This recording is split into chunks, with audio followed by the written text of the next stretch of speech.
양주 해암사지가 유네스코 세계유산 등재를 위해 본격적인 연구에 들어갔습니다.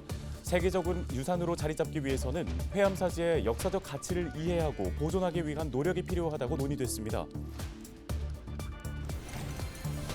경기 북부 지역에서 출생한 뒤에 신고되지 않은 이른바 유령 영아 사건 수사 대상이 3배 이상 늘어난 것으로 나타났습니다. 양주시가 군 소음 피해 지역 주민에게 보상금을 지급합니다. 대상은 인근에 거주한 주민 300여 명인데요. 소음 정도 등을 기준으로 이달 안에 보상금 4,500만 원을 지급할 계획입니다. 의정부시가 8호선 연장을 추진하고 있습니다. 시는 8호선과 관련해 경기도에 협조를 구했는데 경기도는 의정부시 용역 결과에 주목하고 있다고 밝혔습니다.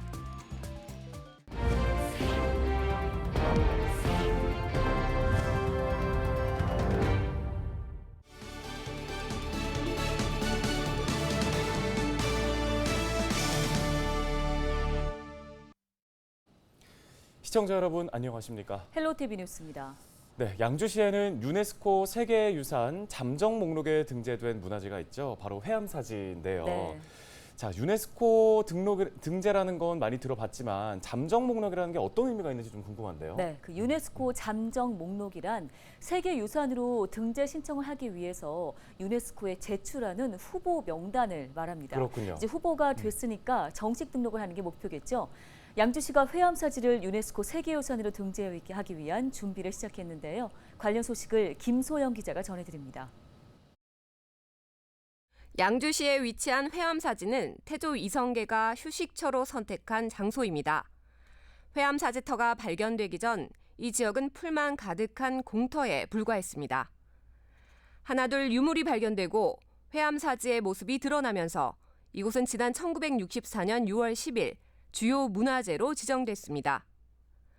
조선왕조 실록 등에 따르면 태조 이성계가 왕위를 물려주고 무학대사와 함께 회암사에 머물렀다는 기록을 찾아볼 수 있습니다. 이처럼 회암사가 고려 말기와 조선 중기까지 왕실 부흥에 상당한 영향을 미친 것으로 알려져 있습니다. 회암사지는 지난해 1월 유네스코 세계유산 잠정 목록에 선정되었고 같은 해 7월 유네스코 홈페이지에 정식으로 등록됐습니다. 이제 이 회암사지는 세계유산으로 등록될 준비를 하고 있습니다. 일단 등재를 위해서 이제 탁월한 보편적 가치의 등재 기준이 가장 중요한 부분이라서요. 저희가 국내외 유사유산의 비교 연구를 지금 진행을 하고 있고, 이제 해암사지를 종합적으로 관리하기 위한 보존관리 계획 수립, 그리고 이제 모니터링, 그리고 주민협의체 구축, 그리고 이제 다방면에 이제 뭐 다른 기타 사항들 그런 것들을 이제 준비하고 있습니다. 전문가들은 세계유산 등재의 긍정적 효과는 이미 알려져 있는 반면 부정적 효과도 고민해볼 필요가 있으며 세계유산 사전 평가표에 맞는 전문 추진단의 역할이 무엇보다 중요하다고 말합니다. 또 아직 지역 주민들조차 양주 해암사지의 가치를 제대로 알지 못하고 있어 이를 알리는 부분에 초점을 맞춰야 한다고 강조했습니다. 가장 제가 시급하게 생각하는 것은 우리 시민들, 도민들, 국민들의 관심입니다. 아직까지도 이 실체를 잘 모르는 분들도 많고요. 그래서 일단 많이 알고 그다음에 현재 이 가치, 문화적 가치를 최대한 우리가 스스로 인식하는 게 우선이라고 생각합니다. 태조 이성계가 무학대사와 함께 지냈던 양주 해암사지. 세계적인 유산으로 자리 잡기 위해서는 문화적 가치의 보존은 물론 온 국민들이 해암사지의 역사적 가치를 이해하고 보존하기 위한 노력이 필요해 보입니다. 헬로티비 뉴스 김소영입니다. 다음 소식입니다. 경기 북부 지역에서 출생한 뒤 신고되지 않은 이른바 유령 영아 사건 수사 대상이 3배 이상 늘어난 것으로 나타났습니다. 경기 북부경찰청은 5일 오후 2시 기준으로 의정부 13건과 양주 7건, 동두천 3건 등 32건이 추가 접수됐다고 밝혔습니다. 대부분 친모가 영아를 베이비박스에 유기했다고 주장하는 것으로 알려지고 있는데요. 앞서 4일까지 경기 북부에서는 연천 1명과 포천 4명을 포함해 7명에 대한 수사가 진행되고 있었습니다. 이 가운데 연천 사례는 아동의 행방이 확인돼 입건 전에 종결 처리됐습니다. 양주시가 군 소음 피해 지역 주민에게 보상금을 지급합니다. 지급 대상은 군소음 보상법이 시행된 날부터 지난해까지 노야산 사격장 인근에 거주한 주민 300여 명인데요. 양주시는 소음 정도와 거주 기간, 전입 시기 등을 기준으로 이달 안에 보상금 4,500만 원을 지급할 계획입니다. 한편 헬기 추가 배치에 따라 소음 대책 지역에 포함 예정인 공정면 가남리 비행장 인근 지역은 소음 측정을 거쳐 연말에 보상 지역이 지정 고시될 전망입니다.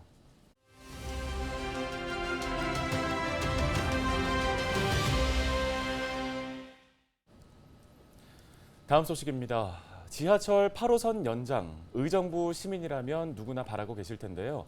경기도의회에서도 목소리가 나와 이목이 모였습니다. 네, 최병선 의원 전화 연결해서 관련 이야기 나눠보겠습니다.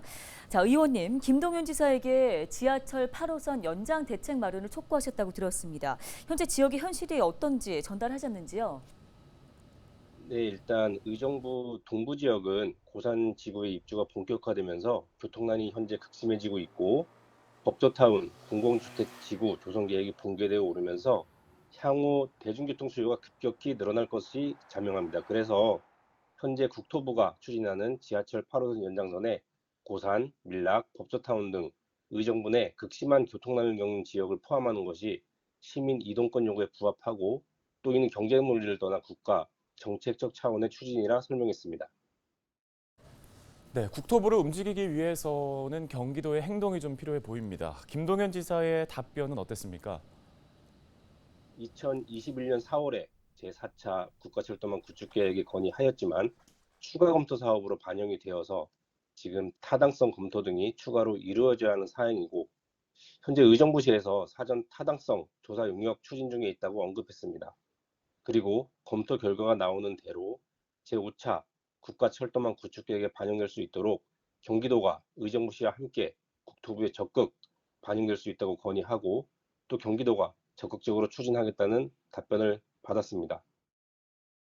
예, 이런 가운데 한 의정부 시민이 지하철 8호선 의정부 연장을 제5차 국가철도망 계획에 반영해달라며 올린 경기도민 청원글에 만여 명이 지금 동의를 한 바 있는데요. 시민들의 염원이 좀 더 현실화되기 위해서는 어떤 노력들이 함께 뒤따라야 한다고 보시는지요? 네, 경기 북부특별자치도의 설치는 대한민국의 미래 경쟁력과 경제의 성장을 견인하는 출구 전략이라 생각됩니다. 그 주빌 전략으로 균형 발전이라는 대전제 하에 광역교통의 유기적인 연결을 통해 그동안 분단, 규제, 국가성장 정책 지원 배제 등의 사유로 철저히 소외되어 왔던 의정부시를 포함한 경기 북부 지역의 주거 환경의 개선과 기업 유치 등 산업 투자를 이끌어내기 위한 첫발이라 생각합니다. 이러한 포괄적이고 중장기적인 전략 및 계획을 김동연 지사가 제시를 해야 한다고 생각을 하고 저 또한 경기도 의회에서 제 역할을 다하겠습니다. 네, 말씀 여기까지 듣겠습니다. 경기도의회 최병선 의원이었습니다.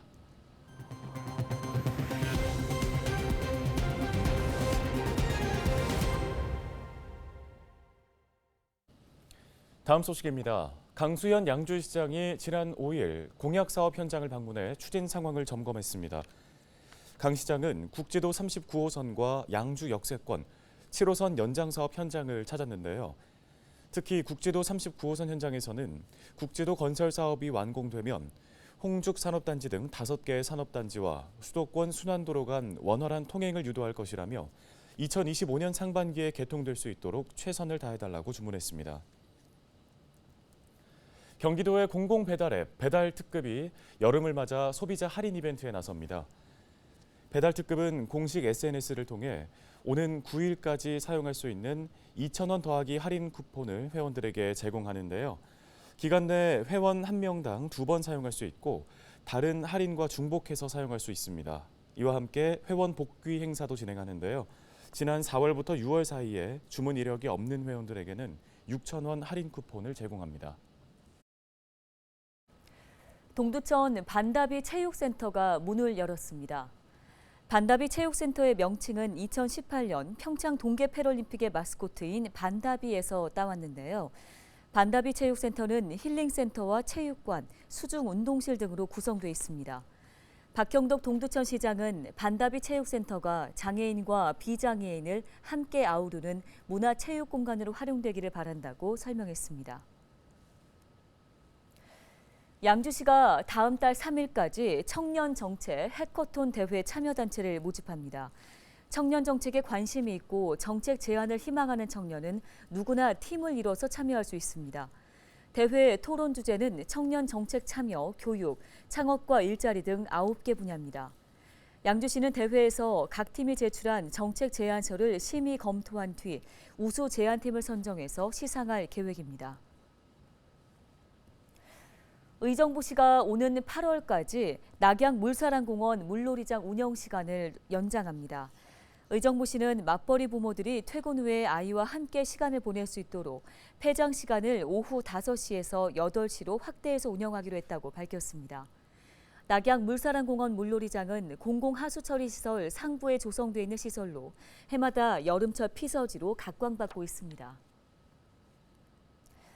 포천시가 7월 한 달 동안 CCTV 2,323대와 스마트폰 앱을 연계해서 스마트폰 안전귀가 서비스를 시범 운영합니다. 스마트폰 안전귀가 서비스는 스마트폰을 흔들거나 위급 상황 버튼을 누르게 되면 자동으로 위치 정보와 함께 위급 상황임을 전달하는 서비스인데요. 스마트폰 어플리케이션에서 경기도 안전귀가를 설치한 후 포천시와 부천, 동두천, 의정부 등 19개 시군에서도 스마트폰 안전귀가 서비스를 이용할 수 있습니다. 시는 7월 31일까지 스마트폰 안전귀가 서비스를 시범 운영한 뒤 이용상의 문제점을 보완한 뒤에 다음 달부터 정상적으로 운영할 계획입니다.